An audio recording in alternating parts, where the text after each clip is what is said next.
You're listening to From a Certain Point of Skew, the only Star Wars podcast to have fanficked Winky and the Wookiee to such a debaucherous degree that not even a subreddit hidden in the dark web hosted from Maz's basement can keep it online.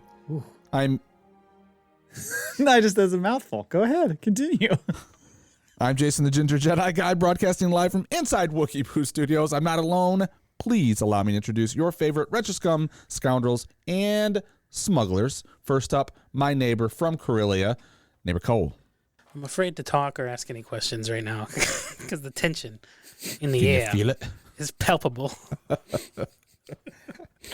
We both just turned and looked at Matt like, how dare you speak? Sorry. Well, usually he stays out of it. It's just me and you butting No, into he shit. never I heard stays that, out. I heard He that always- peep, and I was like, oh, he he's always- got something to say. He always jumps in. He's worse than Kyle in that aspect. He just jumps right in without being introduced. And we're here for fucking, what do they call that? We're a stickler for the rules. We are, yeah. We're slaves to, what is it? Damn it, I can't think of the fucking phraseology I'm looking for. Slave to the grind? No. Stone? No. Henge? You on a rock fetish? We're slaves to procedure is what I was looking for. I figured every now and again you'd like a response because whenever I'm listening back and editing, it's always you dropping that line at the beginning, Jay. And then there's this pause of almost you going like no reaction. Okay. Just move on. Oh, from like my intro? Yeah. What does fanfic mean? I have no idea. It's fan fiction is like people on the internet who like take characters from stories, whatever, and they write their own version or they continue this story. Or usually it's sexualized in some way. Oh, okay, so you're saying that we took Winky and the Wookiee and really turned it into a debauchery, Yes. a perversion. It's no fun when my... Have you done this on your own private? Well, yes! Oh, you took that seriously. Well, I was thinking maybe you could read it. Have somebody That read it look over. on your face was like, I am no longer your friend. I'm out. I mean, you got a Star Wars podcast out of me, Well, but this is fucking ridiculous. Being your friend, you never know when you're going to be just sitting there at work. Your Twitter DMs will just fill up with this fucking, here's what happened this week in Jay's fucking mind. Anyways, all of that aside, thanks for having me on the show, Jason. Thank you for being Thank you for coming, Cole. the person that you are. The wonderful ray of light in my light, in the darkness of the cold space that is this show. Or the darkness of Maz's basement. Yeah, Maz's basement too. We're in your basement. We have a third micer coming in, We do. bringing the warmth into this cold, unhospitable climate.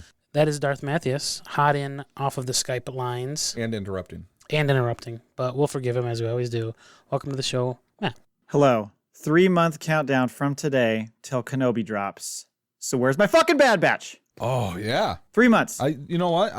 I feel like they're holding back on it just because they, there's some higher ups there at the Disney Plus quarters who are like, you know what? We're really fucking irritating Matt in a spreadsheet. So let's see how long we can hold on to this show. Yeah, they laugh every time. You didn't know this, but it's dropped. No, really? It's on Disney Plus. It would be funny if they dropped it to everyone's Disney Plus but Matt's. Matt. They found me. I don't know how, but they found me. Run for it, Marty! Sorry. Exactly. I did see a tweet that I think maybe Jordan Mason retweeted, and it was from some gal named Maxine Park who works for Disney on trailers. And she put this thing that said, "Happy Friday, folks. The weekend's in sight," with like the big eyes. Like people are thinking, is a trailer dropping this weekend? Are we going to get some action? So there's a little surprise coming sometime this weekend. That's the speculation. Okay. Would you do me a favor, Jay? Would you turn me down a little bit on your side? Because I'm hearing echo big time. Thank you very much. Appreciate it. Perfect now. Okay. If you would like to find our show. If you'd like I'm to find afraid our to move show, my elbows. don't move a fucking muscle. From a certain point of skew.com, Twitter at FACPAPod, email us, and some of you did this week. Thank you. FACPAPod@gmail.com. We are part of the Padawan Podcast Network at Padawans on Twitter. And before we get into it, I just have to take a moment to thank our dear friend of the show, Mike Laybourne, for constructing the best Lego set I've ever seen in my life. Wait, hold on. Did he make that? I think he had I'm to. assuming. Like, he didn't just make that and like visually like spec it up. Did you? I don't you think he actually made that? I mean, the way the picture looked, it looked like I assumed it was just like something digitally that Maybe he had it is done or digital. something. But and then you got the picture of you on the screen. So yeah, what you're referring to, and if you listeners could see, he made Monkey Poo Studios. I'll give him a break on the colors, but he did pretty good. So A disturbing tidbit for you, Matt, would be that he's printing off pictures of your face. If that is true. That's okay. You think he's giving you some tributes, maybe? Like, The level of detail, though, is impressive. There's a couple things. One thing I just noticed now, there's a reflection. Like, you can see the reflection of you guys in the background on the wall. So, I don't know. I think that I don't know if he made it or not. You tell us, Mike. But also, he's got 3 cats all over the place. So it's the right number of cats. He's got, I don't know if you noticed that he's got his own avatar from Twitter in the corner over there above my head. That's him. He's got your clock with like the different spots that you use for Podtoberfest. Okay. I mean, he did a fucking great job. I just thought it was so cool. I'm not sure exactly what's going on behind you guys. Like, what is that character behind Jay? It looks like Kylo Ren putting on lipstick or something. I don't know what that is. I was thinking maybe, is it supposed to be Kyle? Oh, it could be Kyle. Not Kylo. And then he's got, he's got a fucking soundboard on the table. Yeah. There's coffee cups on the back of my bookshelf. I've got coffee mugs, and he's got that on there. I don't know why there's an American flag, but yeah, he's got his logo. He's got the fucking monkey poo clock. Yeah, that's what I'm saying. He got it all. This is amazing. Yeah. Does he have more footage of your place than you know of? Did he work with Brian Auer and get the full scope of the the layout? I mean, if he made this, I want this for the studio. Maybe it is digital. I thought digital all the way until I started looking at it more, and I was like, but how would you do that? I mean, I'm sure it's easy enough to do, and I'm just dumb, but I don't know. It looks amazing. And I also was trying to figure out what's behind Cole and his tank top. he put me, I said something, I was like, oh, he put me in the tank top. And then he said something, he's like, I'd never disrespect you by putting you in sleeves or something. I Right. cracked up at that. Well, done, I don't know Mike. what those things are written on the board behind you, Cole. GDPA TVLA. Yeah, what is that? I have no idea. Is that something related to 7DAG? I don't know. I just thought it was amazing. Awesome work, Mike. I made it our little banner image on our Twitter account because Did you? it's so good. Yeah. Yeah. So fucking good. Yeah, that's pretty wicked. And I love the picture that he uses of you. You know, the stock footage of Matt that Right. you will find in only that picture. Yeah. Across the Google sphere. I'm a very private person. I love his little avatar too. Like, I didn't notice that at first, but he's just like, oh, I'm a part of the gang. Yeah. He puts himself up on the wall. He had to put himself in there. He should have put a picture of himself holding the lightsaber. Well, I was going to say, where's the mall hilt? Because, I mean, it's a permanent Yeah, fixture yeah. of your studio now. So, Job well done, Mike. yep. Kudos. Thanks, Mike. So, on the show today. Yeah, we've got a question of the week, soundtrack to be slaughtered by.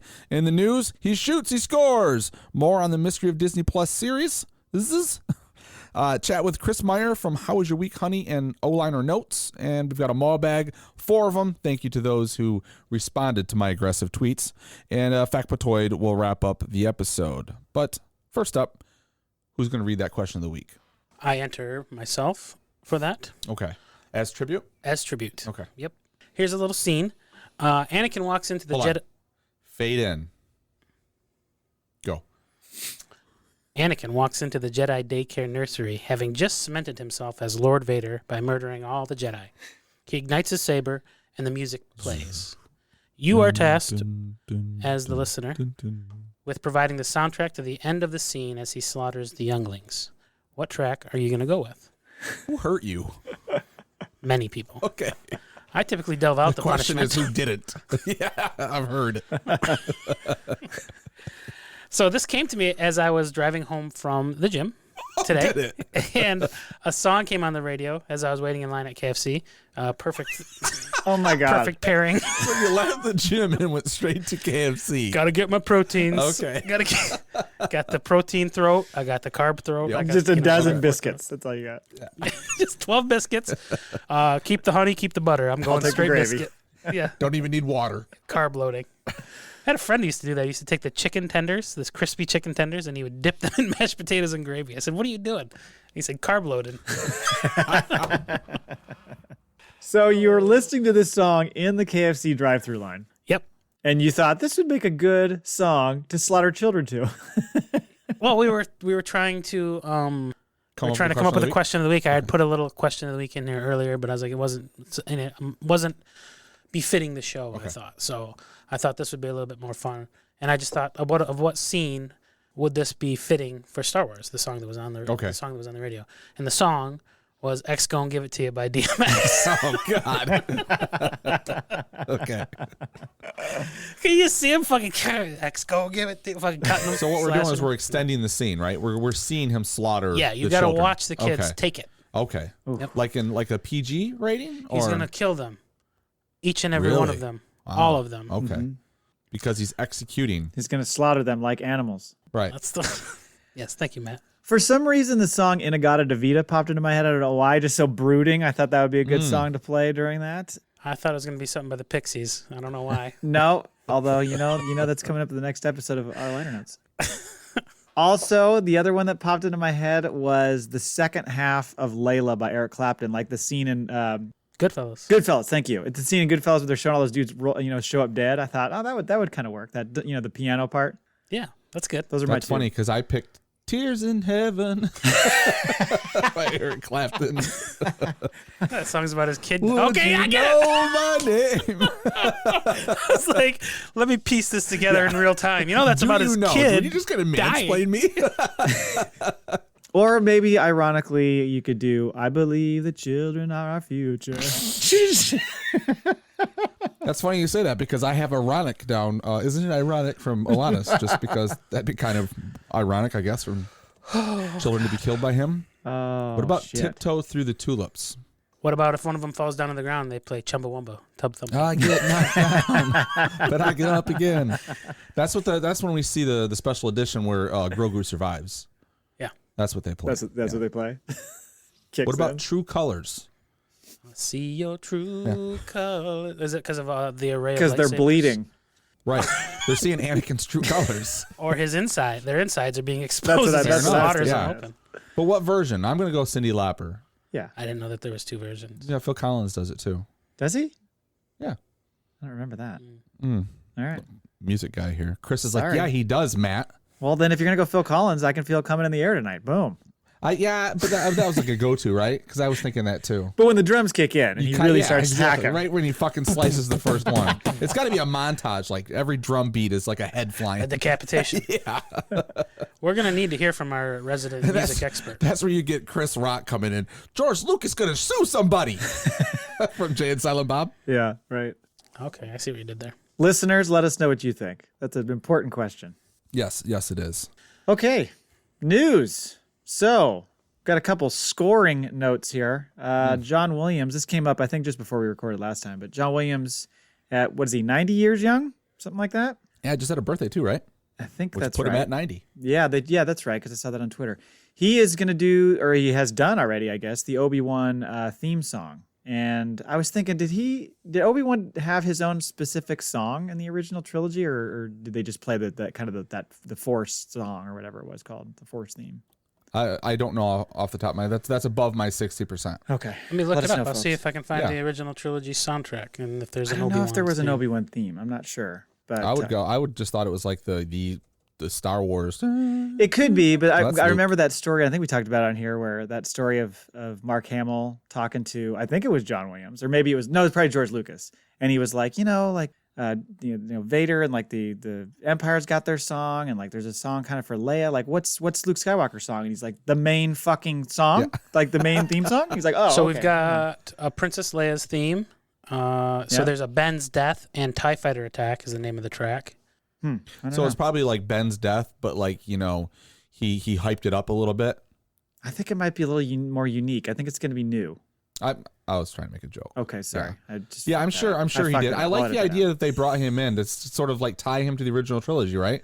Yeah. Because he's sort of tied to the films and everything, so it makes sense that he does this. There's some weirdly like specific mouse robot and blasting off. The mouse robot must have been the little In the hallway. scurrier. Yeah. Right?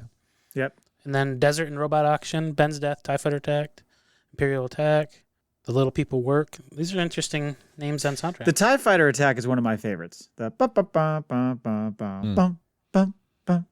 You know that? yeah, oh yeah. Yep. I always Isn't like that when scene. they're in the Millennium Falcon fending Yeah. them off, right? Yeah. Yeah. Don't get cocky. Yeah. That's the one. So, and this is very much, I guess the way they're treating this is very much kind of like the Ludwig Göransson situation with Boba. They're saying that he's doing the theme and he's like kind of doing like an overall score whatever, but somebody else is actually doing the episode by episode scores of all the different episodes of Okay. Kenobi. So he's just doing kind of a piece of it. They haven't announced who that is. I don't think they did. They might Okay. have, but I don't think so. I haven't seen anything. Because I was going to say, I don't think John Williams has the lung capacity to use the didgeridoo. You know, No, not anymore. That's a young man. That's a young man's game. it's a young Bring in the young man to blow. Now blow into this thing. Yeah. Then also Andor, Nicholas Britell, I guess, or Britell, probably. He did Succession, which I've never seen. Is the music particularly good in Succession? Have you seen that show? I've not seen it, but I hear it's brilliant. Okay. I mean, not specifically the music, but the show itself. Yeah. So he's doing the Andor score. And by the way, I was looking at, have you seen the list of people who are involved in writing the Andor series? Other than Garth Edwards?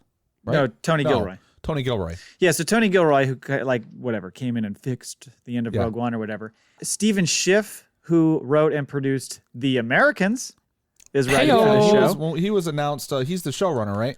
Okay, maybe. The two of them, I think. Yeah. I didn't know if he was or Gilroy was. I wasn't sure who was. Yeah, I remember when we first started talking about it, those were the two big names, because we did talk about the writer's room at one point. Yeah. I could not have watched that show or completed that show at a more fitting time with everything that started happening. It's all coming together. I'm like, holy Real fuck, world man. news. Yeah. Yeah. Other I'm projects. seriously like paranoid of like all sorts of shit going on with spies in Russia right now, and then all of a sudden Russia invades Ukraine. Tune in to 7 Days a Geek to hear Cole's paranoia meltdown next week. Also, Dan Gilroy, Tony's brother, who wrote and directed like Nightcrawler, which is a movie I fucking loved. Yep. He's involved as well. Duplicity. He wrote Michael Clayton. Did he also write that one? Yep. It was one of the Gilroys, and there was another movie he did. Yeah, they're both like top tier screenwriters. Yeah, so they've got fucking great people on this show. I'm going to just hype myself up to death on this show, and I hope it delivers. Yeah, now that we're talking about the screenwriters again, because was it last week? What episode did we do where we were talking about which one are we excited for? Yes. I think it was last week. But now we're talking, I'm like, oh shit, yeah, I forgot about who the hell was behind the scenes on this. It's so easy. I think we talked about it. We're going to talk about it a little bit with Chris here in a minute, of course. Okay. But Almost got yourself caught there in a timeline issue, Matthew. yeah, careful. You got that timeline book yet, Cole? That Working Jay on it. called out. In addition to my bitching about Bad Batch, but like Kenobi's the next thing, and of course it's Ewan, and so of course it's you're real hyped up to see that one. But for some reason, I think it's just because of the way everything I've heard about the way they're putting Andor together just has me jacked for that one. So. Yeah. Other item. So John Watts, he of Spider-Man No Way Home fame, is allegedly going to direct at least one of the episodes of this mystery series we keep talking about, which we've called Stranger Things in Space. That's one way they've referenced it. I guess we should just call it Grammar Rodeo, since that seems to be the code word for it. Yep. But one of the interesting tidbits to that is that they're saying that Favreau is going to be the executive producer, which would be the first thing outside of the Mando timeline that he would be producing. And so it made everybody think, okay, well, so if that's happening, is he really becoming the Feige? Is he, because now he's touching on stuff that's not just in his own little realm, but like everything Star Wars now. Is that really what's happening? And of course, we're on board for that. I think that's a safe bet, right? Like, why wouldn't they do that? He's like the overseer, right? Well, I don't know. Like, maybe creatively, because I mean, I'm sure Kennedy is still, Well, he doesn't have to write everything, but being an executive producer allows there to be. I mean, it's like we talk about with Chris here in a minute. I think I guess, where we talk about the sequel trilogy and how it was disjointed. If you had somebody like a Favreau or somebody like that in that role to kind of keep that continuity going, I think that would be, incredibly important. I wonder why Filoni, like, it's not the both of them. I don't know. I mean, they're both involved, it seems like, in everything else. But Favreau was specifically mentioned on this one. So it's possible that Favloni's involved in that, or Filoni's involved in that too, and it is the Favloni team. Probably just went in alphabetical order. Fair enough. Yeah, FA versus FI. Yeah. That's what it is. That makes a lot of sense. Anyway, that's it for the news. So next, we are going to talk to Chris Maier, who, as you mentioned at the top of the show, he has a couple podcasts, How Was Your Week, Honey, that he does with his wife, and Our Liner Notes, which he does with me. So we are going to talk to him about all things Star Wars. That's not a cheat thing. I've been with him for a long time now. Nepotism. So let's hear from Chris.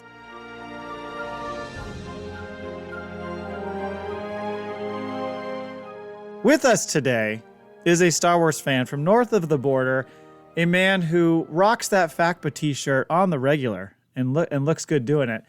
He has two podcasts of his own, How Was Your Week, Honey, that he does with his wife, and Our Liner Notes with his boyfriend, me. You should go check that out if you're interested in music podcasts. Welcome, Chris Maier. Hello, fellas. Thank you for having me on. This is awesome. Love your show. Question, because you said he was a Star Wars fan, and from what I remember during Podtoberfest, he was anything but a Star Wars fan. Okay, so I'm sure we'll get into it. There's a portion of Star Wars that I have an issue with, but you know what? I rewatched them, and like I said, I'm sure we'll get into it. So thank you for having me. Let me start there. And I love the podcast. I'm not just blowing smoke. You guys have gotten me back into the universe far deeper than I was before. I would say that, you know, I'm of Matt's age, so I'm in that prime, like, Star Wars from the beginning time frame. You know, it's just been a part of my life forever. I didn't realize there was much lore and canon. I'm learning all these words from you guys. I just thought it was 3 movies and then 6 movies and then 9 movies and whatever else, and that was it. But I appreciate the show, and I'm really loving Star Wars now. We've got one. We got one. He appreciates our 60% knowledge, which is good. Yeah. He's the 4th download. We download the first 3 every month, and he downloads the 4th. So we appreciate that. Well, why don't we jump into something that I ask everybody who comes onto our show as a guest, and that is just kind of getting an idea of where Star Wars hit for you. You mentioned you and I are about the same age, so probably original trilogy, but I'm wondering, like, how did you, like, experience it early, and then, like, when do you think your fandom really kind of took off as far as Star Wars goes? Well, I have kind of a fucked up timeline with Star Wars. Oh. So the original New Hope comes out in, 77, right? Yep. So I lived on Air Force bases. My dad was in the military, so we weren't close to larger cities, but all Air Force bases and military bases in Canada, they have, like, second run theaters. And so, and we had a drive-in. So my first Star Wars experience was at 3 years old in 78. My parents took me to the drive-in to watch A New Hope. I have vague memories of that, but a funny story that my mom loves to tell is I spent half the time hiding under a blanket because the laser blast scared me. And then I never saw Empire Strikes Back when it came out. I completely missed it because my dad was a cheap bastard, and I think by that time we were now living in a city, and so he wouldn't take us to the movie. And so my next Star Wars experience was actually seeing Return of the Jedi in the theater at 8 years old. So confusing. Yeah. Well, so to bridge the gap, I had found in our school library an Empire Strikes Back pop-up book. So it was like maybe 10 pages long, and, you know, Luke came out and you could slide the little lightsaber in and out and spin the wheel on the side, that kind of shit. And that's how I got filled in on what had happened. I think I remember the rumor of Darth being Luke's father and it being, like, hotly debated on the same level like Wayne Gretzky's trade was. It was like someone said, I hear Wayne Gretzky's going to get traded. Oh, you're full of shit. You know, it was that sort of thing. So that's how I got my Empire Strikes Back. And then, Return of the Jedi was my favorite forever. I just have this vision of you sitting in, like, the school library reading this book and going, no shit, he's his dad? Yeah. Maybe the pop-up is like his hand going off and coming back on, like when he cuts it off. Next thing you're going to tell me, can slide Santa's not real. Yeah, no shit. I remember being a kid and going to see Return of the Jedi. I think I talked about this before, and I had seen Star Wars: A New Hope. And then I went and saw that, and I remember getting in an argument with a friend because he was trying to tell me this whole Empire Strikes Back thing. And I was like, there isn't another movie. And I was like, we were arguing with each other. I was like, no, I've seen it. There's Star Wars, and then there's this. And I was like, what, 5 or so? Oh, man. 5 or 6, I think I was. But yeah, I was like, so I remember going to my dad, Dad, there's this other movie. I was like, well, yeah. I was like, why have I not seen this? Well, actually, my Return of the home video Jedi, doesn't the exist first yet. time I went to see it was a bit of a shitty experience because it was sold out when we got there. And we ended up having to see the Smurfs and the Magic Flute. Oh, God. Yes. Wow. So, Well, the skin flute. Smurfette does the skin flute. Yeah. He was a different theater. Yeah. It's like behind a car wash or something. It was very strange. but it shouldn't be Son, we're going blue. to introduce you to a whole new world. Son, don't tell your mother I'm taking you down this alley. We're gonna I'll go never see look at this film. Smurfette the same again. That's kind of cool though, because I never got to see. I always had to settle for the remastered versions because I wasn't born until '83, and then by the time I was old enough to go see any movies in the theater, they all had to. When they did the re-release, The I special think editions? they did the special editions for like 2-week runs, and I went. My mom was cool enough to take us to see them because she knew how much. But we you saw loved Star Wars before that, right? them. Oh yeah, of course, Okay. but in the theaters, like Right. seeing it in the Okay. theaters. But they released them again. I was able to take my kids to see them, Yeah. so that was kind of cool. Yeah, Yeah. I don't think I got to see Empire till it ran on TV. Probably around 12 years old. Maybe they ran the 3 movies, and it was the only place. Yeah. I mean, I guess VHS was a thing, but I don't think Star Wars was released till the 90s for some reason. Am I wrong in that? Like, I don't think you could buy them or rent them as video cassette movies till much later, because I think they were holding on to them. Am I misremembering I think that? you're right. I think the first time, God, I'm trying to remember. Was the first time they came? No, I think they were out once before the special edition on VHS. Well, I think Chris is saying like earlier in the 90s, maybe. Like there was a delay. It wasn't mid to late 80s. It was later before they actually came out on VHS. I don't recall. Yeah, because it wasn't like mid 80s or something. You could just rent all the films. I'm pretty sure in the 80s, TV was the You only might way be you were going to right, get because to I see think them. we had them recorded like when they play on HBO or Sure. something. I think I remember a friend had them. So now I'm trying to remember. Did they have? You might be right. Oh, you're fancy because we had them recorded from like fucking basic cable. TBS. Yeah, Yeah, no, TBS From played my them all. grandma's house with the commercials in them. Yeah. Oh, yeah. You had them from HBO. Yeah. Snob. Like an ad for Atlanta Braves game and shit. You're like, what the hell is this? Speaking of that, as far as the re-releases go, 97, right? Is that when that happens, when they release the remastered versions? Sounds right. And it was so cool to go back and be like, holy shit, we get to see this stuff in the theater again. This is so awesome. And then, of course, you go in there. And for me personally, there were some things where like, oh, why'd they change that? You know, there's a little bit of that going on. Some of the battle scenes they cleaned up pretty nicely. But some of the other things, of course, that we're not going to get into. I saw you tweet about who shot first the other day, Jay. Oh, But like some of that stuff was like, oh, okay, whatever. But at the time, I don't think I thought, oh, and you know, they got these new movies coming out. Is this a sign of things to come? So what I was curious about, because Chris, you have a strong opinion about the prequels, and I did for many years too, and my opinions have kind of shifted a little bit. But I was curious, like, what was your build up to it? Like, were you like, holy shit, this is coming out? They're making a new one. This is going to be fucking awesome. They're going to show like the origin story of Anakin, and then you go, and then what's your experience seeing it? So I'll be honest here, because I know I've thrown a lot of shit around at the prequels. But yeah, no, I clearly remember the lead up to the release of Phantom Menace. I was selling CDs and DVDs at that time. So we right. had a rep come in, and I actually got to go to a pre-screening. So it was like one of the first like midnight showings in the city to go see it. I mean, I had a hard on for a week. I was so excited. Well, Yeah, and hell that yes. poster was fucking awesome. It that was. poster of him with the Vader shadow. That the was pretty Vader sweet. shadow. On, yeah. And I was a big fan of Train Spotting. That was a big film for me around that time. So the fact that I knew Ewan McGregor was going to be in it, I thought that was perfect casting. And yeah, so I was all in. And I'll say that when I watched, after I left the theater at 2:00 or 2:30 in the morning, whatever it was, I would have told you that it was a good film. I think I was just so starved for new Star Wars material. The fact that I was the same. we got any of it back on a big screen, and I was of an age to remember it and process it. I probably came out going, "That was good, right? Yeah, good." And then you go and see it again. I saw it like a couple weeks later, and you know what? To be honest, the thing that bugs me about it isn't Jar Jar Binks, which is probably like the easiest target in the series. Being a fan of Return of the Jedi, I mean, Ewoks. One of the things that I had on VHS tape were those 2 Ewok specials. Me and my sister would Yeah. watch those over and over again. So I was expecting a certain level of we need the cute sidekick. That's just part of Star Wars to me in my Sure, mind, at yes. least at that time. I just feel like the acting was so wooden. The dialogue was horrible. Like the more you watch the film and you start to pay attention to it, and you have to keep in mind my only exposure to Star Wars, and I don't know if there was books out before those films came, but I had not a hard time, but I had to watch them more than once to even understand what was going on. Like even once you get to Attack of the Clones and that, I'm like, so who's Count Dooku again? Like, where did he come from? Like Yeah. I had trouble piecing it together exactly what was happening and why they were going where, and you know, I didn't know this was Geonosis or that's Coruscant. I'm just like, okay, so they're in another planet now. You know, it was that kind of thing. And so that's one thing I appreciate about you guys. The other night I went back and watched a couple of the prequels again.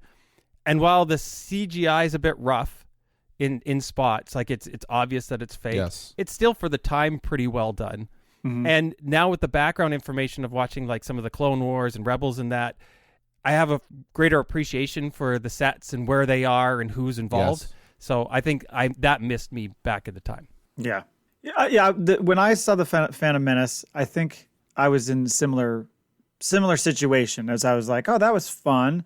There's a lot of stuff in there that's good. I mean, I really liked Liam Neeson in there as Qui-Gon. I enjoyed.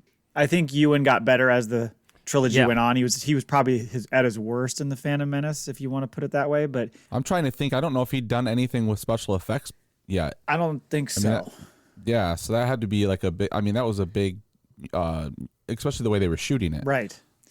So yeah, there was a lot of. It was a learning curve for all of them. I think so. And then you get Darth Maul and that whole fight sequence with them and all that stuff. Like, there's a lot of really good shit in there. And also, I'm always a little bit favorable to origin stories. So like, I have a lot of love for A New Hope, and a lot of people are like, it's kind of boring. And I'm like, but it's the fucking thing that started it all. Like, it's what introduced us to all these characters.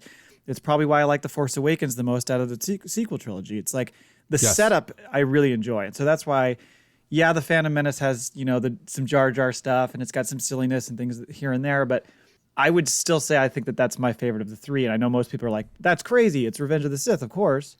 But for me, it's kind of that one. I was able to overlook all, like, I came out of the theater with the same feelings like I thought it was. I was like, yeah, that was awesome. I hadn't seen Star Wars, and I've been able to, I'm like, okay, I can find, this is going to be my generation's trilogy kind of the thing. I'm going to be able to see these when they first come out. But the fight scene and then the hitting of the Duel of Fates at the end, like, that's such a powerful, like, scene where Obi-Wan, takes him down. It kind of just, like, that burned into my head as the whole movie. So I kind of like overlooked all the trash that that was in front of it, and like the stupid storyline and the Gungans and all the other stupid stuff, the droids versus the Gungan fight and all that stuff. Really kind of just like all of that missed for me. I went back and rewatched them with my kids a couple times, and I'll throw them on there, and I'll do a Star Wars run once in a while. Where I try to go through and knock out all 9. But yeah, that's kind of how I felt. And then like everyone that I knew, and I went and seen it with my buddy Dwight, who's a huge Star Wars fan too. He hated it right off the bat. Oh yeah. But people were picking it apart, and I was just stuck in the camp of trying to defend it. And then finally, everybody just wore me down. I'm like, okay, it sucks. You're right, it sucks. It's not awful. Like, I was kind of just going with the running joke when we were recording there last time. I was just having fun with it.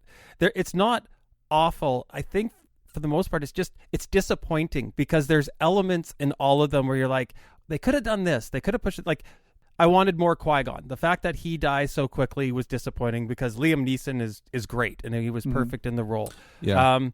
I wanted more Darth Maul. The way, again, you mentioned the poster, Matt. The way they set up the film, I thought he was going to be, the main bad, at least for a film and a half as we transitioned into the Emperor and how that all became. But it never did. So it was a bit of a letdown that way. I love the pod racing scenes. They were great. But I think the biggest miss of the whole thing and what the entire trilogy hinges on is Hayden Christensen's performance. And I'm not going to blame him because I've seen him in other stuff, and he's a decent actor in other films. Yeah. But I don't know if it was the way it was written, the way it was shot, acting against green screen. He didn't work, and he came off as a whiny bitch for 2 films. All because of Lucas. That's what he wanted. I guess there were some discussions between them back and forth because he wanted to play him. I think it was the same way with Kylo Ren, right? I mean, they wanted him to be a little whiny because that was sort of, represented like the past of things. But I think I read more than once that Hayden Christensen and George Lucas kind of disagreed on the way to play the character. He's like, no, petulant child throughout the whole thing. Yeah. And I agree with that. And I had that conversation with a buddy of mine. He was like, that was his biggest disappointment with the trilogy was he was like, and I mean, again, this is us going in with our expectations as fans. Yeah. And reacting to what we see based on what we were expecting. But his point was, you think of Darth Vader as being this just freaking badass. And so you're assuming that this person that's Anakin Skywalker who becomes him is going to show some of those elements, and it didn't track. However, you can certainly make the other argument, which is, but that's not really what it is. Like, these badass characters you see, a lot of times they have huge flaws and huge issues that you just aren't exposed to. And so that's just part of what it is. So I don't know. I go back and forth on it so much. I will say Attack of the Clones, I really struggle with. There's, again, really good elements. And this is what I always try to do. I just try to kind of pick out the stuff that I really enjoy about it. Like the Jango stuff, the Camino stuff. I really enjoyed that kind of thing. But the chemistry between him and Padme is so brutal. There's so many tough parts about that. And then when you bring it around to the third one, I think a lot of people put that as their favorite film in the entire, it depends on generations. I think, Cole, you're kind of in that middle zone. Like, you're not quite prequel as a kid, but you're not quite OT as a kid. So, like, you're kind of in the middle. A lot of people, that was their Star Wars, was the prequels. So they think of those as like the shit. So I don't know. I try to kind of respect what they were building there. And I know you've talked about this before, Jay, as far as all the stuff that Lucas was pushing technologically in retrospect is just amazing. It's just that when you see the behind the scenes and you see them in little, rooms that just are surrounded by green screens, right, standing on a cardboard box or something, it's like, boy, I see why it was tough to act in that. And even Ewan McGregor said the same thing. But he's an amazing filmmaker, George Lucas. Absolutely. I don't think he gets enough credit. And he created this thing we love, by the way, that we talk about every fucking week. And think about all the stuff that does work, and the stuff that doesn't is the stuff that we're complaining about, right? But like, it's not really fair, because I mean, look at when I went into it, one of my biggest problems with it originally was all the politics, right? What was I like? You didn't enjoy the Trade Federation talk? Young 20? No, but like, you know what? Now that I look at all of it, I mean, like, if you're gonna do something about war, I mean, it makes a lot of fucking sense, right? And he was a huge war buff, or is. I mean, he's not dead yet. No, he's still there. So like looking at, and then like look at the stuff with the Clone Wars that we watched, the cartoon, not the shitty movie. Like everything kind of like the way they tie everything together, it makes a lot of sense to include all that, and the way they build Palpatine to actually be like this fucking, like, he's the Phantom Menace, like there's this thread of him weaving everything, and actually the reason Anakin becomes Vader isn't because he's a bad guy, or it's because he's sort of fucking duped into it by the end, Right. So he had a fucking bunch of brilliant ideas. If anything, and I don't think anyone had the balls to do it, was like, George, someone needs to fucking rewrite this. Like, you've got some really good ideas, but like, there's some really bad dialogue. Like today I was watching Revenge of the Sith, which I've not seen in years, like probably 20. And I'm watching it, and that's my favorite one of the three. And I'm like, God, what? There's some fucking shit in this movie. Like, looking at it now, but also like, there's a lot going on. I'm like, this is really good. But it goes for a long times where they're like really trying to push the story, or, development and all this stuff. And I'm like, where the fuck is the sword fight going to happen? Like, like, I remember this way different than I saw this 20 fucking years ago. Well, he always kind of fell back on Star Wars wasn't ever meant to be for adults. Adults took over it and loved it and enjoyed it. But he's like, this was meant to be a show for kids. Yeah. And I don't know. I kind of find that as a bit of a cop out. Sure. Like, okay, just own up to it. You made a bit of a turd. Like you said, he forced Anakin to be a bit more, or forced Hayden Christensen to act a certain way, and like, no, you're being a little too loose there. You need to stiffen up and act like a robot, and do some really teen angsty. You're really pouty. Again, I'm in love, teenage bullshit. Oh, the love stuff. Like, man, there's like the conversation with him and Padme. I'm like, he's the guy that I warn my daughters about. That's the boyfriend where you're like, if a guy's saying this stuff for you, get out, because you're going to end up in the trunk of his car. Like, there's a whole scene where she's Don't try to date one of your daughters if you got like one of those little braids coming down the side of your head. That's a sign right there. Or what is it? A Padawan braid? Right. No, but she's but all that longing, he's touching her shoulder, and all the possessiveness that, they even put it into the Clone Wars animated show, just how possessive he was, and how I don't know, he was the classic Jealous. creep. He's the guy you get a restraining order at some point. Yeah. But she loved him. Like when she's on the balcony in this scene in Revenge of the Sith, and she's like combing her hair, and he's just standing behind her watching her, like, "Oh, you're so beautiful." And he tells her she's beautiful, and she's like, "Well, it's because I love you," she says. He says, "No, it's because I love you." And I'm like, You're giving me goosebumps. You hang up. No, you hang up up. first. Yeah, right. Yeah, exactly. That's exactly what I was going to say. Yes. No, I love you, Schmoopy. Yeah. No, you're Schmoopy. But I mean, to be fair, I guess like we're laughing about it, but I guess we've all been in that situation, young love, right? Sure. I've never told So it anyone. kind of makes sense. I've never told anyone I love them That's in my entire life. I tell my mom I love her. No, but yeah, I think he conceptually magnificent. Like the stuff that he came up with, the world he created, the storylines he created, fantastic. There's a few execution issues, and then like you said, there's some scripting issues where if you had somebody helping you, if he had a script doctor, like, I think it would have helped. Maybe I'm sure she wasn't, but like Carrie Fisher, was always known as kind of a script doctor. She'd go in there and kind of clean some stuff up. I don't think she was involved in any way in those prequels, right? I think she was. Was she? I think so. Damn it, Carrie! I thought you would have fixed some stuff. Right. Well, I have a question for you guys. Yeah. Was that story, I mean, obviously written before they filmed it because they needed a script, but was that story fleshed out in the years between Empire and Phantom Menace? Like, were there books written that had this story already and then they turned into films? Because I don't know anything apart from just what I've seen in the theater. So I don't know if he just wrote it for the movies or if the idea of it and how they met and like all the major plot points and the planets and everything was already sort of fleshed out way ahead of time.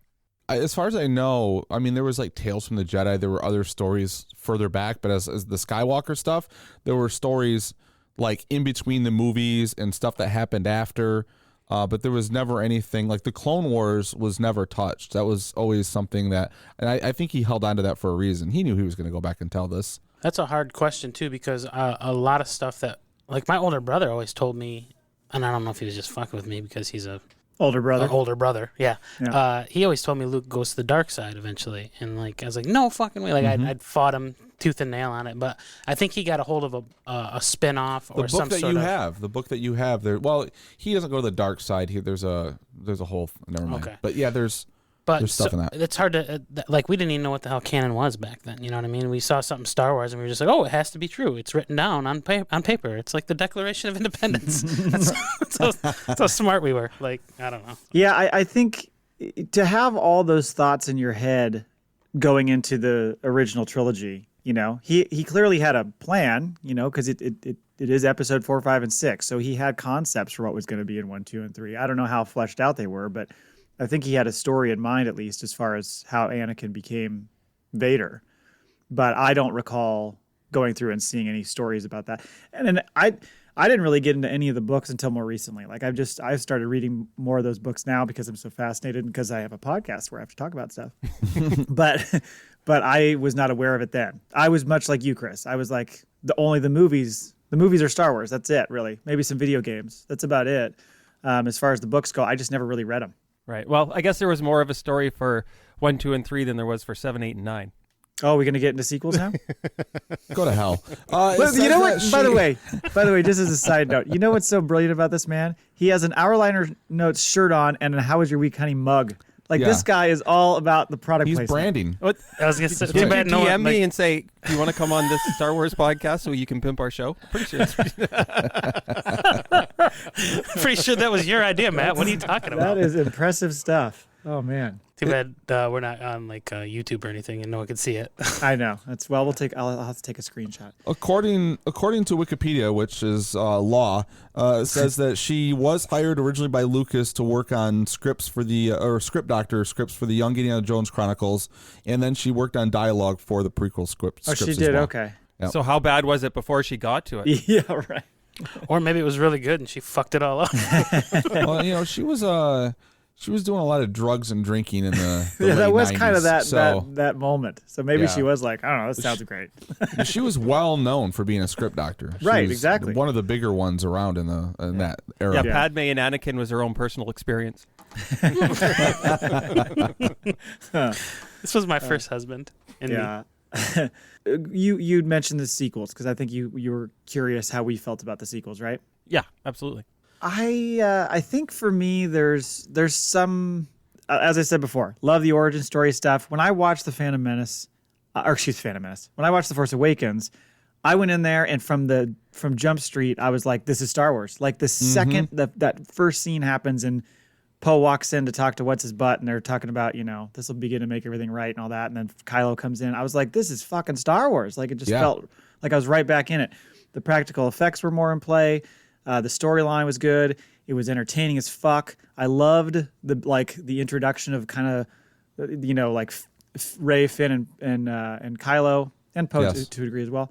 But I just thought this is outstanding. Harrison Ford was fucking awesome in it. Yes. It was just a fun movie, you know.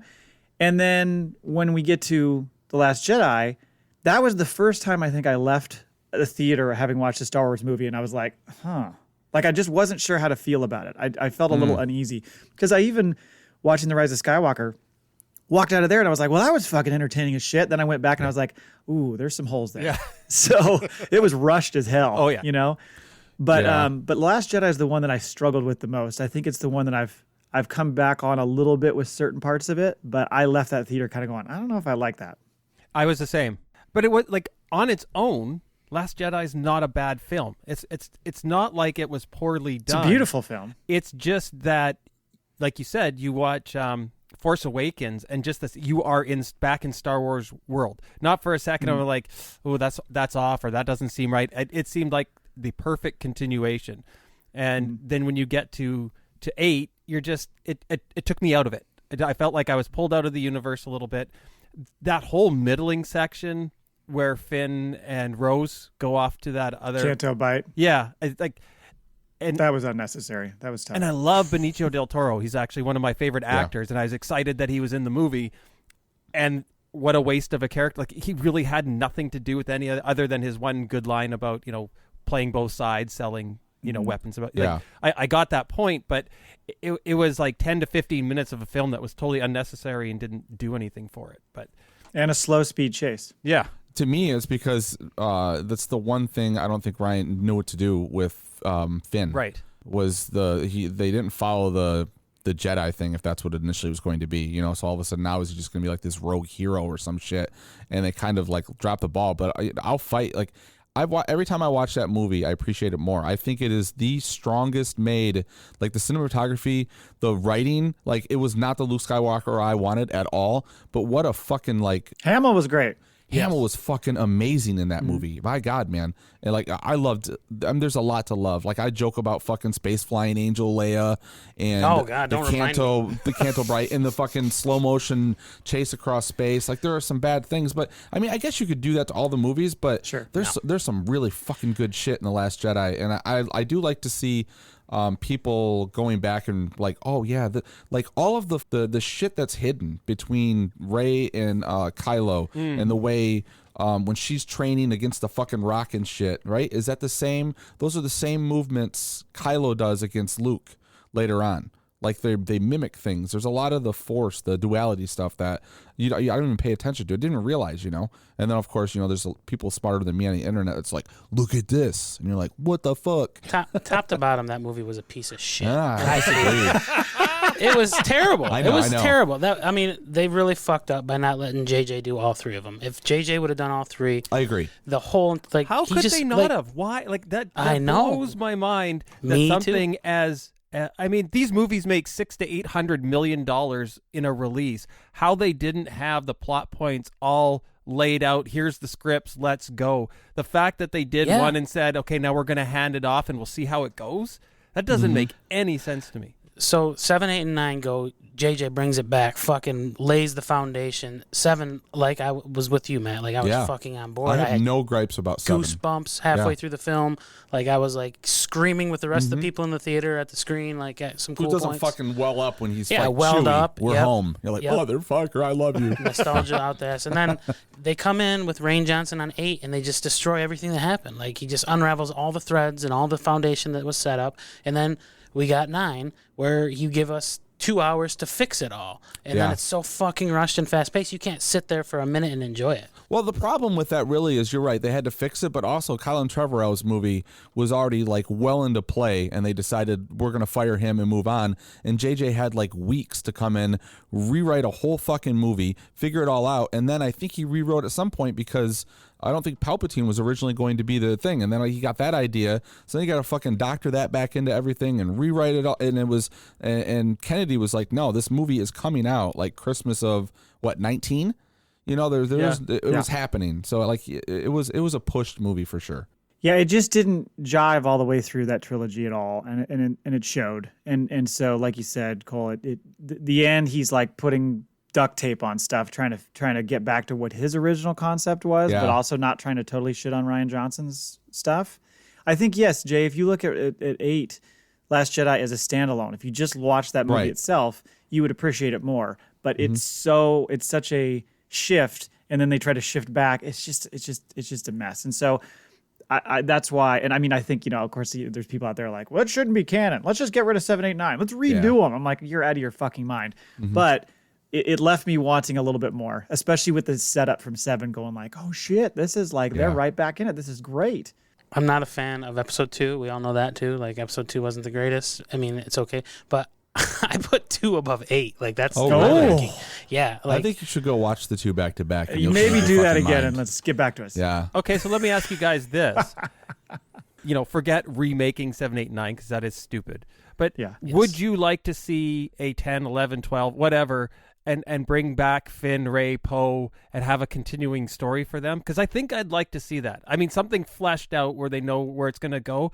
But because that setup with 7 was so good, and I thought Rey was great. That's a great character. Yes. Daisy Yes. played her, really, really well. I loved everything about it. So I would like to see them continue on. she was amazing. Like she gave me like it's like she carried the film like just as well as Luke did in 4, 5, and 6. You know what I mean? Like I would I'd definitely be up for more of that. I would argue there's times where she's more of an interesting character than Luke in the original trilogy. Sure.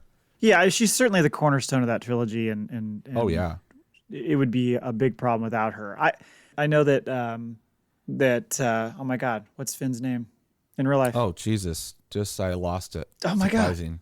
John. Boyega. That's what I was gonna say. Okay. John. Yes. So I know John Boyega came out and was kind of not happy about the way they changed the arc of his character, and I agree to a point. Like I thought Did he have that, something to say? Yeah. yeah, he's a little pissed off. They set him up to be a much bigger character than he was, and I was like, well, that was a missed opportunity. So yeah, there's other things you can do with that crew. I don't know that you need to go 10, 11, 12, or you just allow those characters to be in other films as themselves. So like, if there's a one-off film or whatever with Rey in it, great. If there's a side movie with Finn in it, great. I don't know that you need to make 10, 11, 12. I think you could certainly say Skywalker Saga 1 through 9 and it's put to bed. I'm okay with that. I know what you're thinking. Christmas special, right? Sure, why not? Let's get those fucking Wookiees Live back, action man. Christmas special. You have $1 million. That's it. I think that there will be another trilogy. Yeah. With those characters. With those, you Yeah. think it's 10, 11, 12, or do you think? Yes, I think it'll be 10, 11, 12, and I think after we get full Favloni, because he's doing the same thing he did with the Clone Wars and Rebels, right? Like he's fixing all the plot holes and he's doing all this shit in the original or the prequels that make him like fucking unbelievable, like as a story, right?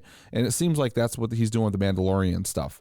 So I think that, and there was a rumbling I read like a week or two ago. I thought I shared it with all the rumors. Like they're always working on the fucking High Republic, the Stranger Things. like before and after Oh, the Rogue trilogy, all this Squadron. stuff. Yes, but then there was rumors that they're in talks with Daisy Ridley again. Oh, So okay. Yeah. It wouldn't surprise me, though. I would think that it'll be like 10 years down the road. Maybe we could get a Jedi to come in and someone kill off Boba Fett. That'd be great for me. Well, hold on. I want to get back to that real quickly. Cut his head off like Mace Windu. How do you really feel?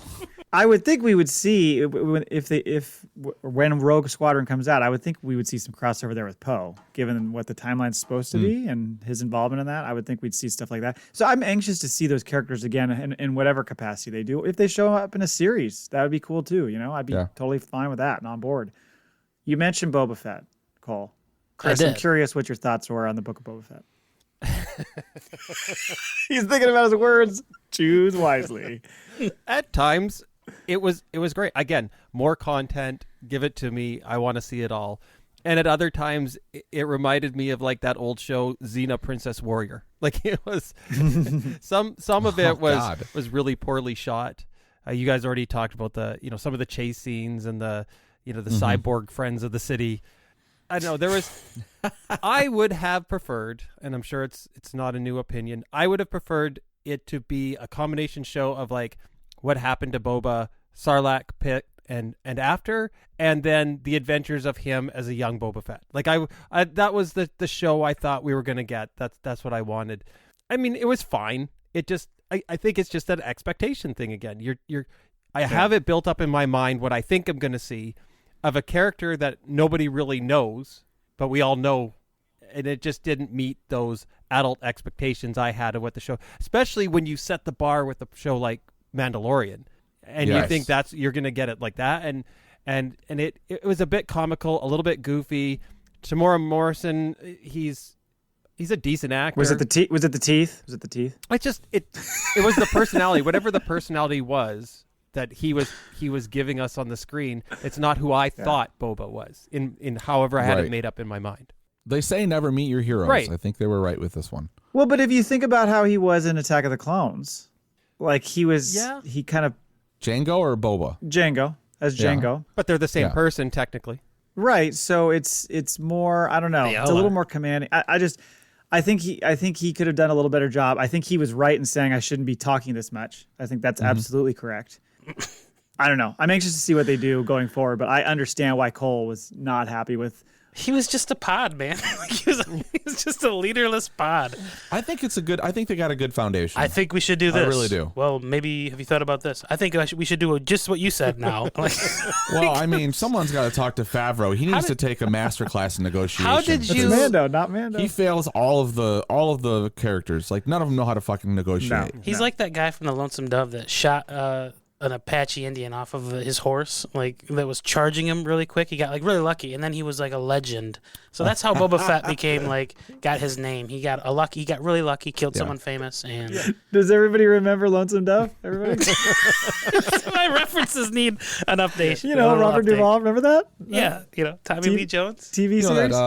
You know that TV series from the 50s? Also, I read the book. Gunsmoke. That Harrison Ford guest starred in once. Was that a Larry McMurtry book? I can't remember. I think Was it it might Louis have been. L'Amour? I think it might have been. Louis L'Amour? No, Larry Maybe. McMurtry. I think. Oh, Isn't he a country singer? Probably. he was. Yeah, he's got a hit song, "Dirt on My Boots." Straight pandering. Speaking of series, is there a series you're looking forward to, Chris? As far as the ones, because we know we got Kenobi, we got Andor, we got Ahsoka, we got Bad Batch season 2, Mando season 3, the Acolytes coming eventually, Lando, all these series coming eventually. Bad Batch eventually, motherfuckers. When are you going to release that shit? Is there one that you're particularly looking forward to? Off the top of my head, Kenobi for sure, because I think the best cast actor or the person that I found that embodied their character the best way possible post the 4, 5, and 6 was Ewan McGregor as Kenobi. Like it was just perfectly cast. Whenever I think of Obi-Wan Kenobi, I picture Ewan McGregor. Like that's so. I think that series, and I love that kind of like Bad Batch, that post Vader exists but pre Luke showing up, that time period. I'm curious to see, and I'd say that the other one that I want, I don't know if it's still coming out, and if it's about what I think it's going to be about, is the Acolyte, which is supposed to get is it not supposed to get more into like the dark side of the Force and the start of the Sith and that kind of thing. I'm very curious to see how they flesh that out, because I think that's something that they haven't explored. Yes. Would you be excited if Kenobi starts and the first 2 episodes are him strung out on spice? Yes, crawling babies up on the hut roof. It's the younglings from the Order 66 death scene, crawling up the walls. Mr. Skywalker, why didn't you save us? What about you guys? Is there any series that you? I almost don't want to fucking geek out in my hopes for Kenobi, because I was so like, oh, this is going to happen on Boba Fett.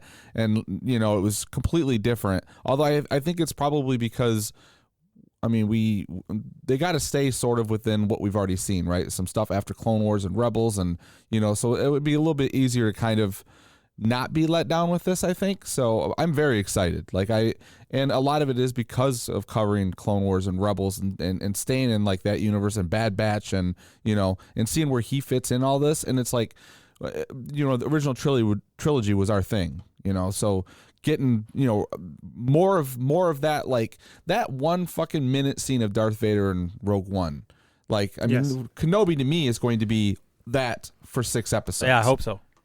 So I'm very hopeful for that. I think, I'm not excited about Andor, but I am, because the stuff that I've seen of it is like, man, it just looks so good. He wasn't like, the character didn't blow me away in film, but I like the idea of that character.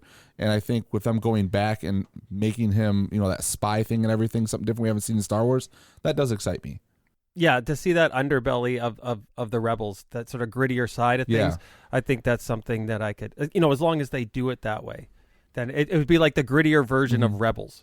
Yeah, to a degree. What about you, Cole? I'd like to see something like I'm Book kind of of Boba excited season 2, or a standalone series involving Toro Calican. you're an asshole. The Rangers of the Republic one. I kind of wanted something like more of a kind of a Top Gun in space type thing. Like Yeah. a lot of aces in the Academy, and then maybe like they go up against the aces from the Imperial Academy. Something like that. I've always thought would have been a cool. It's probably what Rogue I was Squadron. gonna say, would be. yeah. Rogue. Yeah. Oh, did I say Rangers? I said Yeah. Rangers of the Republic, didn't I? So Yeah. Rogue Squadron. So something like that is really what I got my sights on because everyone knows I love the attack scene on the Death Star. Yes, very true. I would say I'm most looking forward probably to the Max Rebo spinoff. Okay. It's coming. That was for the Toro Calican comment. It's called the piano. Touché, sir. The piano man. How does an elephant What play if- the piano? What Come on. if they create like what if they create like a buddy cop movie? Oh, like no. another 48 Hours or something, but it's Toro Calican and Max Rebo Oh. on Tatooine. No, it'd have to be. Oh, yeah. What's his name from The Mandalorian? Nick Nolte's character. What's his name? He's Quill? dead though. Quill, yeah. Quill and Max Rebo on the case. That'd be a good one. Good cop, blue cop. I think I mentioned on the show before. I think for some reason Andor has me very excited. Of course, I want to see Kenobi. I think it has the potential to be awesome. I just really like what the way they're doing Andor. The fact that it's 12 episodes, so it's not going to be over before it starts. That they're shooting it like a movie, Yeah. and that it's getting into, like you said, this whole kind of spy element and those early gritty days of the rebellion or whatever. I just think that whole setup sounds fantastic, and I think also the Acolyte, to jump on yours, Chris, because I'd like to see something that's not in a time frame that we've seen already. Yeah. I'd like to see something away from Yeah. that just to see what it looks like. Are there any plans for them to do like a High Republic, like early days? Yes. So have you been listening to our show, Chris? We've been talking about this in our news and rumors. I'm spending half my time going on Wikipedia as you guys like throw names and places. Okay, who's that guy again? I miss a lot. He hangs on. Probably mispronounced. He's hanging on to every word we say, Matt. What are you talking about? Yeah. Well, It's like these guys really know a lot, and every other Star Wars listener is like, no, they don't. Brian Howard just anything. comes through and lambastes us. Yeah. And Chris is like, I look up to their knowledge. It's really good. they're actually pretty terrible, just so you know. They don't know That's what why we they're keep comments off this show. Like, you're not allowed to leave comments at the end of these episodes. There's a rumor of a High Republic series that's not been announced. Okay. And this is the one that some people have said it's like it could be like a Stranger Things in space kind of thing. It's meant to be like younger, 11, 12, 13-year-olds. Oh, I don't want that. And going off an adventure. Cole doesn't either. I'm glad you're chastising Chris because I didn't even know. I didn't know that because I'm like a goldfish. Every time we record, I just reset. Like, I should yell just at bring me, up I'm the on same show. news every time, and then Cole will be like, "No way, really?" You kidding? He's his father? Oh my god. Well, that's one. There's a bunch that have been rumored, but there's a lot. I think that High Republic series has been really well received in the books. Yeah, And it so has. they're wanting to build that out now and visually. So I think you're going to see more and more of that. And I do want to see stuff in the future too, and that's why Rogue Squadron's fun because it's going to be in the future. Because we have a general idea of things that happened in the past, but not necessarily going forward. So there's a lot Right. of room to grow there. All right. Well, I expect you fellows to cover them all, so I know what the fuck's going on. Oh, we will. We're here. We're on it. Did you have anything else? No, I'm good. Did you want to ask your question, Cole? Oh yeah, I was gonna ask if you guys. How do you know that I wrote that? It could have been Jay. I checked the it shows the author. Oh, does it really? Man, What a crafty son of a bitch. I really got to be careful. You're talking to the master of spreadsheets and Google Sheets. Yeah. And Google Docs. Well, before you ask your question, I wanted to tag on for the series film not in the works yet. I want more Solo. Yeah. Absolutely. I mean, Absolutely. I really do. Like, I think Disney's dropping the ball on that. I don't know if like Lando is sort of like them tipping their toe back into it and see if that works, and they'll, well, let's play with this some more if it works. But we've talked about this a million times. I think that they're really fucked up. I think that's one of their best made movies so far. I love Solo. I'll go on record right now saying that was I left the theater on that one feeling great. I mean, that's my wife's favorite. She's not a big Star Wars fan, but she'll sit and watch Solo anytime. It's an incredibly fun movie, and I think I'm a big Aaron Reich apologist because I think he did extremely well in that role, and that's where people really seem to get hung up. But we are going to have a guy on the show here in probably the next couple weeks who's going to try to tear down the Solo movie, and Yes. we're gonna battle him on it. So we'll see how that goes. He's going to lose. It's gonna be 3-on-1 for sure because I love Solo too. Definitely. And Kira and that whole storyline, like There's so much to do there. Yeah. Do something with that, please, And as we talked about before, give it to Bryce Dallas Howard. Let her do her thing. Exactly. Yeah. So, all right, cool. So my question was in Question your of the Star week. Wars question of the week. Just for Chris. Yeah. In your Star Wars bedroom role play, which everyone obviously hasn't does. done it? Who hasn't done Yeah. it? Who wears the Boba Fett helmet? You or Kristen?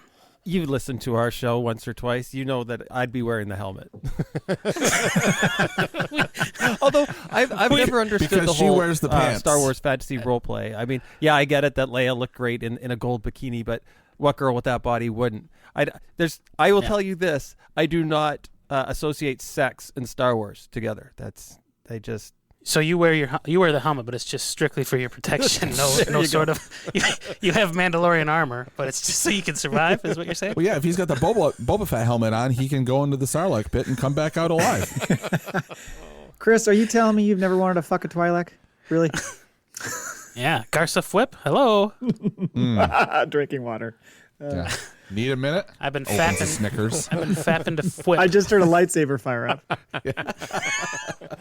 Only when the power goes out and I need to go to the bathroom. Oh, see? They're handy. They are. AKA Nightlight.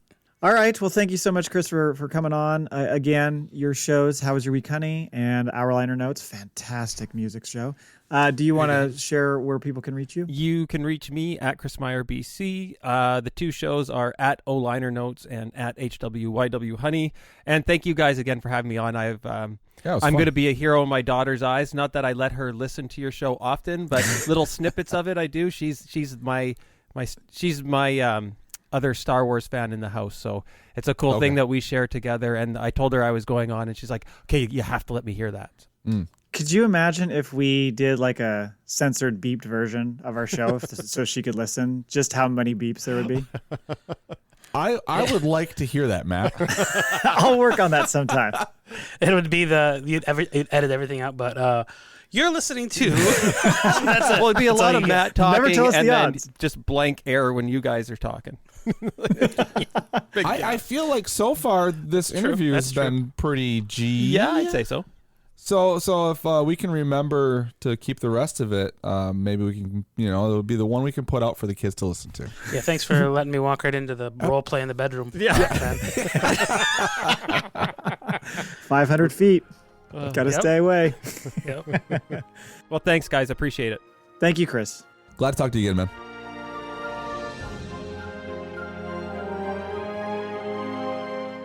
Thank you very much, Chris, again, for joining us. A lot of fun talking to you. Definitely go check out his shows, especially that music one. It's fucking fantastic from what I hear. I've heard good things. Yeah. Get to hear all about Q-Tip and what's the other guy's name? Wu-Tang? Wu-Tang! It's time for... Hello there. You've got mail.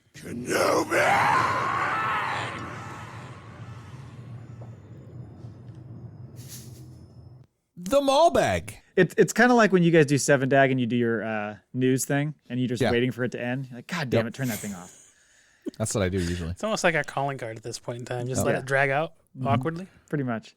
So, Jay, you put out the call Yeah. for some Maul Bag entries, and boy, did you get a response. We got 4 people to respond within like a couple hours. So, way to go. You should promote the show more.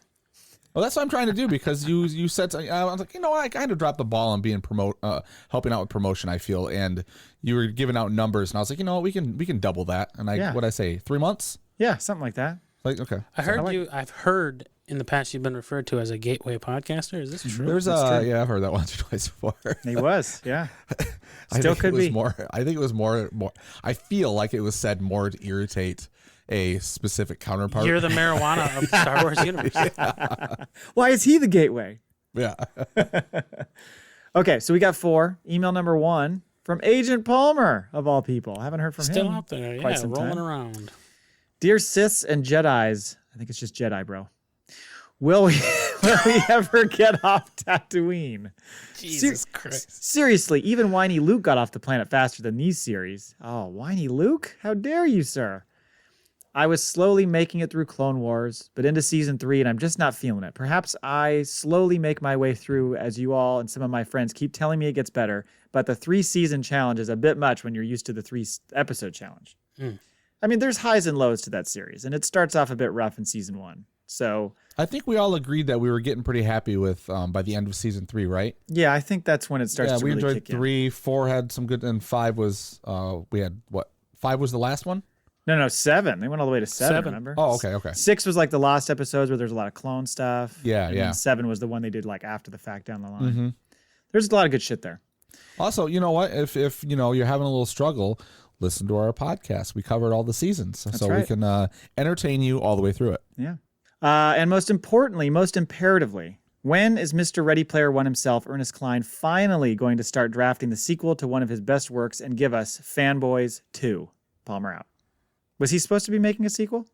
I don't think so, What but is I mean, what is Fanboys? Fanboys is the movie about the kid who has cancer and he's going to die just before episode 1 is going to come out. I think it was like loosely based off the fact that like one of his friends was dying, right? Is that what so it was? He made a movie about it, and their idea is they're going to sneak into Lucas Skywalker Ranch, and they're going to steal a copy of episode 1 so their friend can see it before he dies. It's entertaining. It's pretty good. Like Seth Rogen's in it, Kristen Bell's in it, William Shatner. Jay Baruchel, William Shatner. Yeah, it's a funny movie. You should definitely watch it. It's You see Kristen Bell in the slave Leia costume, or no? You see her? Do you, or the Princess Leia costume? I think she's just the Princess Leia costume. Yeah. Kristen Bell, is that the girl from The Woman in the House Across the Street? Yes. Yep. Okay. Yeah. Yeah, it's kind of her before she got big. So, Yep. Forget so Sarah Marshall. it's worth checking out. It's an entertaining movie, especially given the podcast that you're on. I think you'll really enjoy some of the people that are in it. 7 Days a Geek, is that what you're talking about? No. Sorry. What was the Think. ping pong movie, King of Pong, or what was that? What was that called? It was a stupid ass like comedy movie where he was like really good at ping pong, but he was kind of overweight, and Christopher Walken was going to teach him or something. I only saw the trailer before. Oh my God. What do you know what I'm talking about? Vaguely. I'm thinking Kung Pao Way the Fist, but that's not it. The guy he's also in the new Harry Potter movies. He's been around. He's got a podcast, but It's called Ping Pong Ding Dong. okay. Let's go with that. He's in the movie, but that's not going to help you, and I'm not going to look it up right now. Matt almost spit-taked his water. Yeah, I did myself there. Email number 2 from Fred of the Slewfoot Show, recent winner of some merch. He says, "Hi guys, hope you're having a good week. A few thoughts on the royal wedding you were talking about last episode. Admiral Akbar needs to be involved somehow. My vote is for the priest officiant at the wedding. He seems like he'd do okay, or at the very least warn Han that it's a trap." That was my immediate thought. Yeah. Fred, you've been scorned. Are you divorced, Fred? Lando, I think, would be either a great bartender for the reception, pushing that Colt 45 or whatever swill they're drinking, or he could be the wedding singer. I get the feeling he'd be a great frontman, belting out all the hits people dance to at wedding receptions. Great hits like "Don't Stop Believin'," "Staying Alive," "Let's Get It On," and so on. He's the exact unusual to be loved. He's the exact Swayed his hips. of cheesiness you need in a wedding singer. His co-pilot, I always struggle saying this guy's name. Neen Num. Is that how you say his I'm name? gonna say The dude yes. is next to him in Return of the Jedi. 9.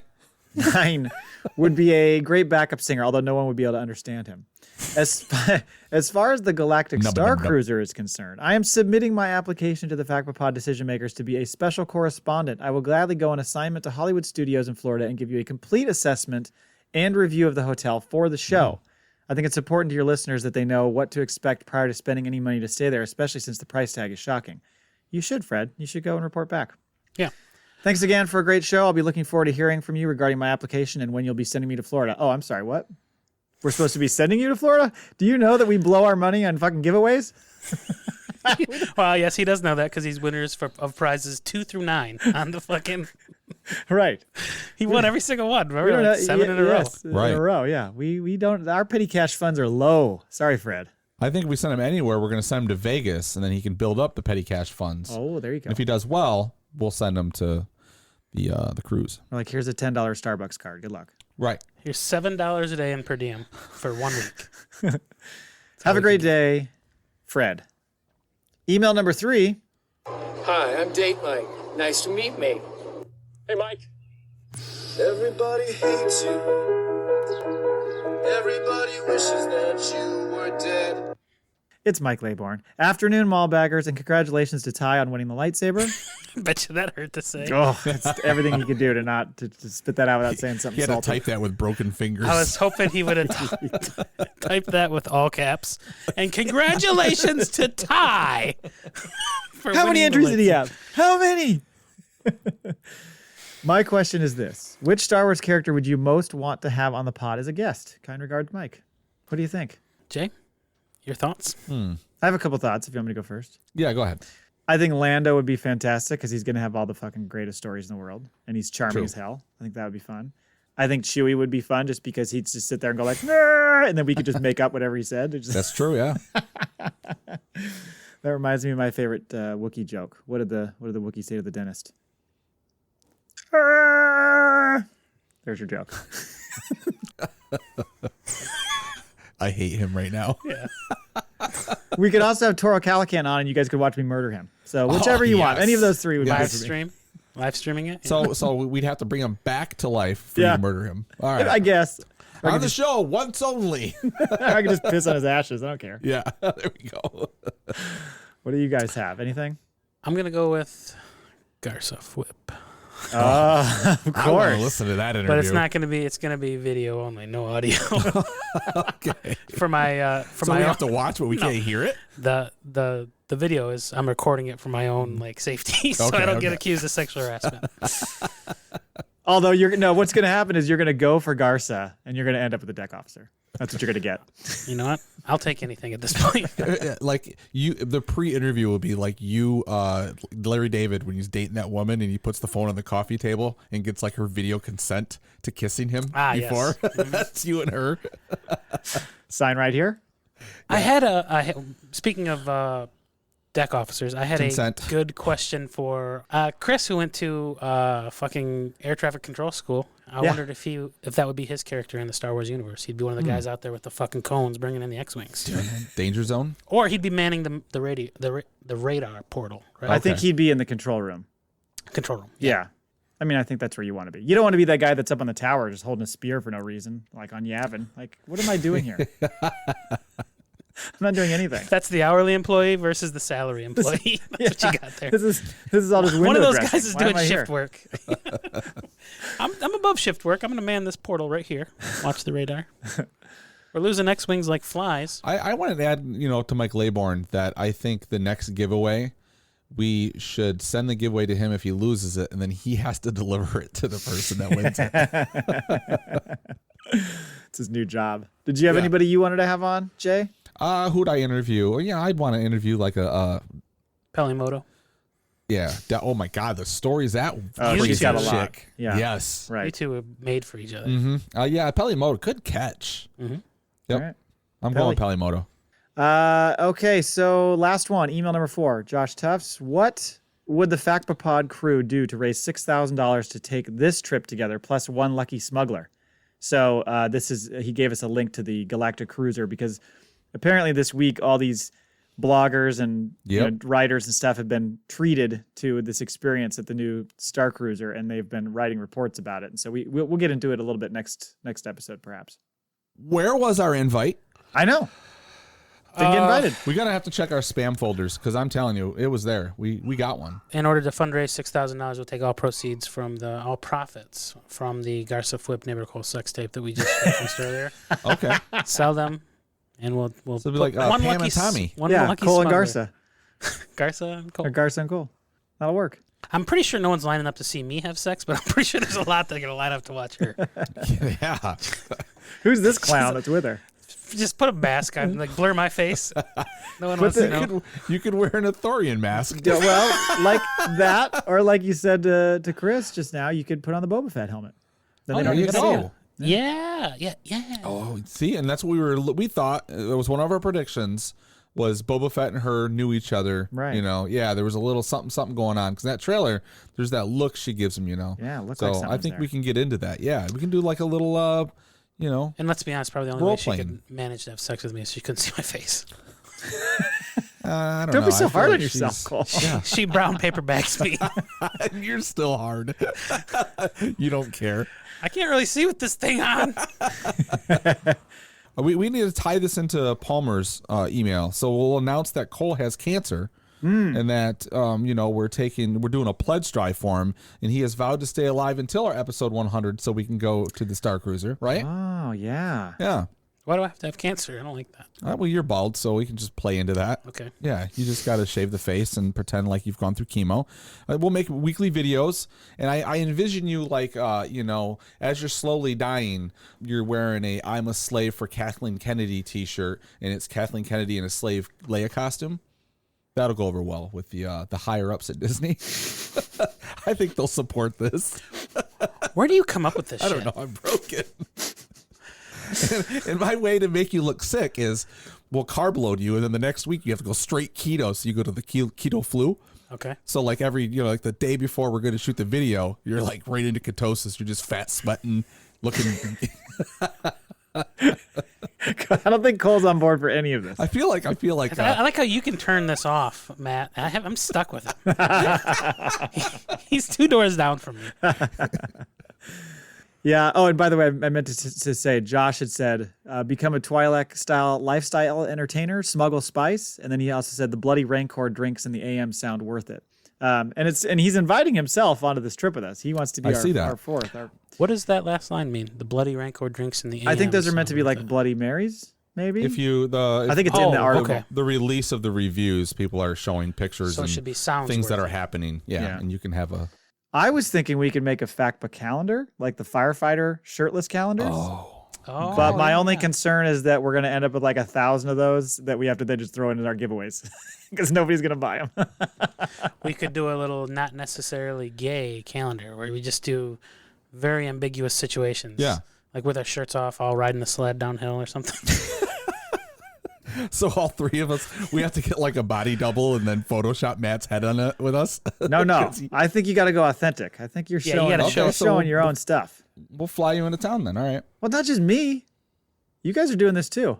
Right, but if we're Okay. doing all 3 on a Oh, sled, I see what you're saying. you have to be here. Yes. Fuck, that was probably your thickest moment in the history of thick moments, Matt.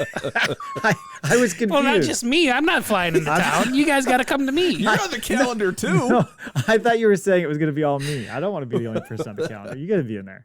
He's like, you fly him into town so we can shoot it, but we won't be in the What I fucking want to shit see, with because him. we're single, we can do anything we want, right? I want to be there. I want Kyle, to not did be you hear a that? fly. Yeah, but Kyle, I want to you okay be. with that?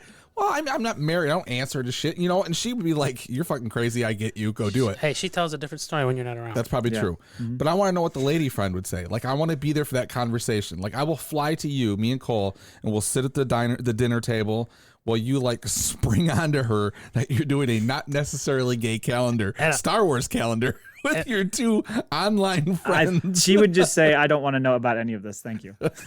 And I'll be like the bad uncle at a wedding. I'll get you the consultant drunk. You're slipping him beers under the table. You're old enough. You're 12. What's better, she doesn't want to know. He knows she doesn't want to know, so he never tells her. One day at work, I don't know what she does. So let's say she's walking past the a calendar. cubicle. Yeah, and then, like the office mate has a fucking. She's like, "That's my husband." We're at a work party, and they're like, I know you from somewhere. To me, like, no, I don't think you do. No, I Right. do. I know you from somewhere. Where do No, I I know just you? I have one of those faces. Yeah, it's just one of those things. Yeah. All right, thank you everybody for sending in your emails. Appreciate it. FACPAtoid. Yeah, we got a FACPAtoid here. You want to read that? Yeah, sure. I can be the designated readee. All right. FACPAtoid. X-31 is a lubricant in the Star Wars universe. It is best known as the lubricant preferred by the Rebellion to allow the X-foils to seamlessly lock into attack position. Fun fact, its counterpart on Earth is WD-40, which has never been used on the doors and tables in Wookiee Poo Studios. Wow. You pulled that out just after our conversation this morning? This may or may not It's be made up. it's serendipitous. I feel like there's no slap in the face here. Matt's not only yelling at us on our show now, he's Right. also yelling at us on our other show that we Yeah. do by ourselves without him. I am. I was listening to it, and I just kept hearing. I swear to God, it was like every 4 minutes. Like, what is going on over there? Come on. Didn't I didn't cut that out. I made a comment at some point that the kids were home or something, so noise was happening. I think you did right? say that. Yes, Okay, you said they were off this week or something like that. So. I feel that gives me carte blanche to do whatever. You just took the words right out of my mouth. Yeah.